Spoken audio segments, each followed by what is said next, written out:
shame that it took me this long to actually really be about it, but I'm here now.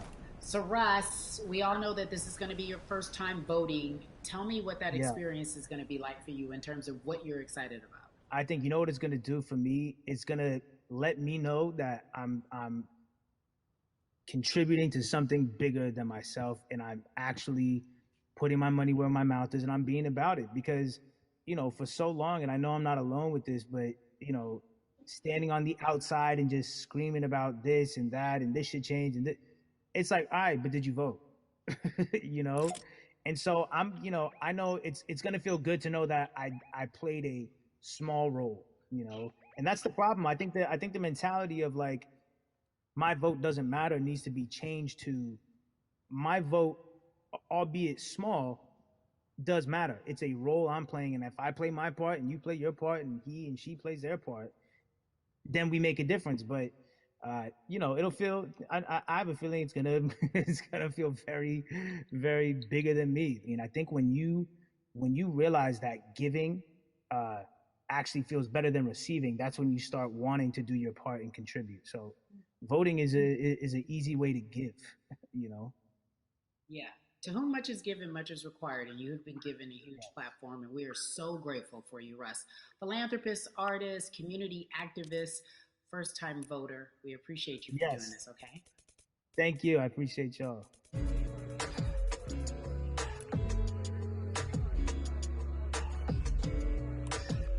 Yeah, la la. So, cities like Atlanta and Chicago have been at the forefront of the discussions, especially now in this country when we're talking about COVID 19 and systemic racism, as well as police brutality and what we can do in this country. Again, we're continuing our conversation, letting you know that your voice is your vote and your vote is your voice. We can change where we are in this country. Currently, I'd like to welcome in Chicago Cubs right fielder Jason Hayward. I appreciate you. I brought in Atlanta and Chicago because I know you grew up in the metropolitan area of Atlanta, more specifically McDonough. Let's be technical, and and you have been very vocal throughout this entire time in terms of what our country's been experiencing. Let's look at the past month and a half, if you will. What has been the hardest thing for you to deal with? The hardest thing for me to deal with, Carrie, this last month has just been going from the virus shutting everything down to us being called to action. We've had multiple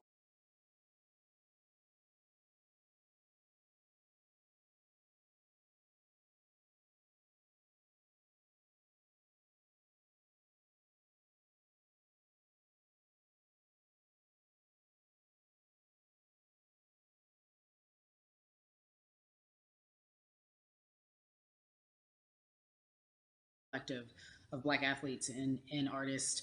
You are a part of that. Talk to me about why that's important for you right now and this be a part of that collective. to me personally, it's important to be a part of that because I've somewhat used baseball and my craft as an excuse to not get more involved in voting. But I can't any longer use baseball and work as an excuse not to get educated and not also to show people like at any moment in time, any walk of life, we can make a difference. So tell me in your words, what does activism look like for you? In my words,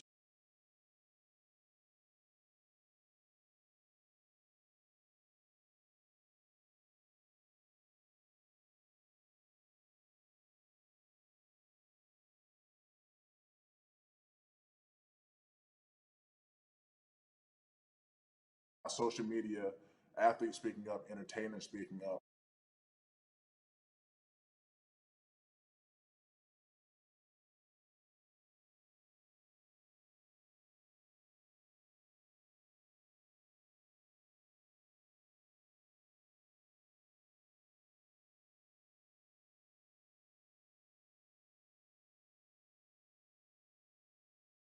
Afraid. You was afraid because in 2019 there were 68 of us total, and there are 38 teams. There's 25-man roster on each team. There's a 40-man roster, which is on each team as well.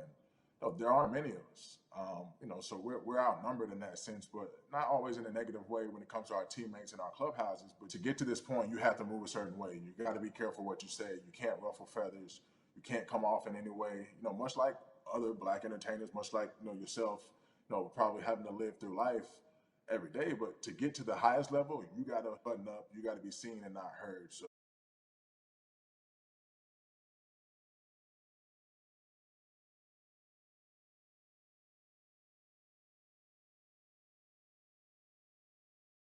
quiet, be seen but not heard. That is a an expression that a lot of Black folks can relate to in whatever aspect of professionalism that they experience, especially if they don't work for themselves. They just feel that. That is also a socialization that we have as Black folks, well, especially like you said, if you want to get to the higher level.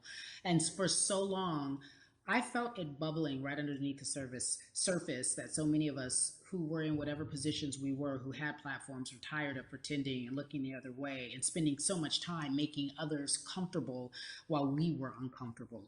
Do you feel that this is the type of movement that is sustainable, or is it just for a time? no, it takes everyone joining in on the conversation. And right now, I feel like more than ever, there is little things as possible to distract from bigger issues. And we saw on draft day, we saw our president, Theo Epstein, holding up the sign saying Black Lives Matter and wanting to Yeah, include the rest yeah. of MLB in that. But now we're having those conversations as well. So I definitely think this is sustainable. And it's not always just going to be the popular thing to do. This is something that people want to get right because they know we care.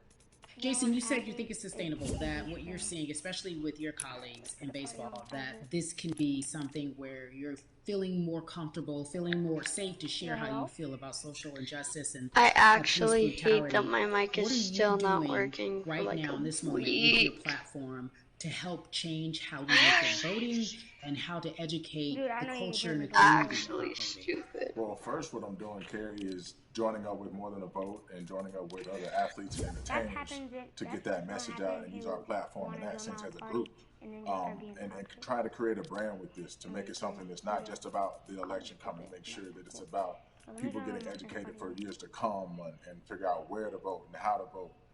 We've got people in different areas that cover different demographics and influence different areas of people. And as a baseball player, as a black baseball player, I feel like now, like we talked about, is finding the time to show people that you can use your voice in this profession. You don't have to be afraid.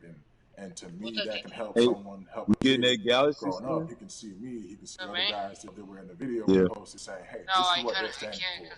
They're speaking up for these things, and it's okay to want to play baseball. It's not lame. It's not something I have to be as afraid of as I was before. I said, I feel like that's my role. it's in this. coming in the item I have a shop. younger brother as well. He's 24. Yeah, He also Friday. plays baseball. So Probably next I've got Friday. to Yeah, I be already honest. got I it. can't just It's always gonna come come as a up with an bundle. answer that sounds good on TV. When I get asked a question on, what do we need to do to make changes? I already got it. I'm gonna doing get it enough from here my to other make sure account, that though. I take action and get educated myself. For one, so many people, I feel like in Atlanta, they're on the move. Or when you want to try to make Hold on, a let me vote get my and try and broadcast. cast your vote, you have to do it by